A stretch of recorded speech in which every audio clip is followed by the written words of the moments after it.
Hy sê, in 'n oomblik, in 'n oogwink, by die laaste bassein.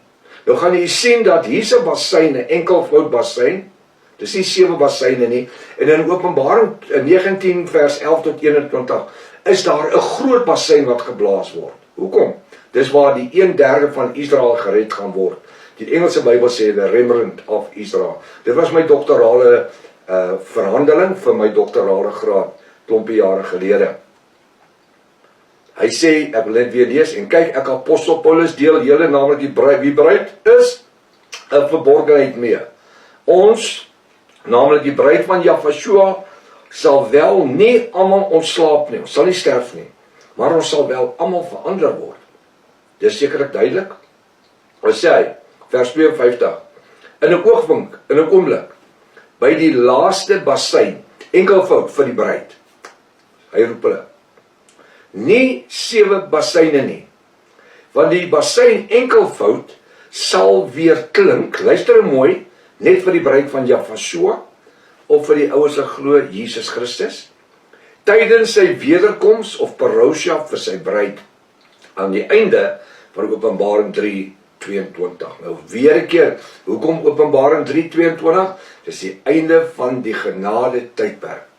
Ek vra vir pastore en predikante en dokters en professors, Efesa, Smyrna, Pergamus, Thyatira, Philadelphia, Sardes, Sardis, Philadelphia, ons kom by Laodicense.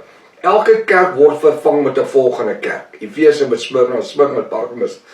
En die 7de gemeente van Laodicense, wat vervang hom? Wat vervang die 7de gemeente van Laodicense? Maklik, die groot verdrukking.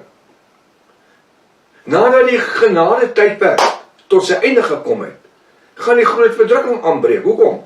Want die bruid is in die hemel in. Dis nie wegraping nie, wederkoms parousia. So wat gebeur?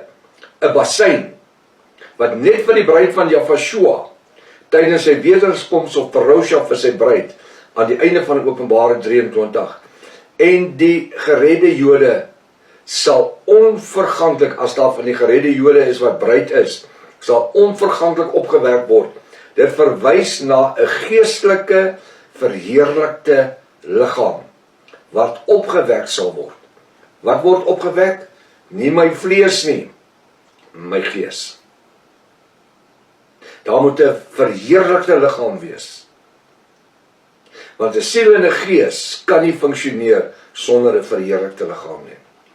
Het jy geweet dat die sondaars, wat in die doodryk vasgehou word, op daai tydperk, vir nog 7 jaar en 105 dae, hulle gaan ook verheerlikte liggame kry? Natuurlik, by Openbaring 20 vers 11, by die wit troon oordeel. Want daai siel en gees wat in die doodryk is, hy moet natuurlik nou in 'n liggaam kom, waar hy pyn kan voel. Verstaan ons dit? So, wat gaan gebeur? Hulle gaan ook verheerlikte liggame kry. Maar nie op dieselfde tyd as die bruid nie. Nie as dieselfde tyd as die bruid nie. Kry my boek, die 2 sleutels tot die boek van Openbaring. Dis 'n boek wat ek jare terug geskryf het. 25 jaar navorsing gedoen, net aan die boek Openbaring, voor ek hom geskryf het.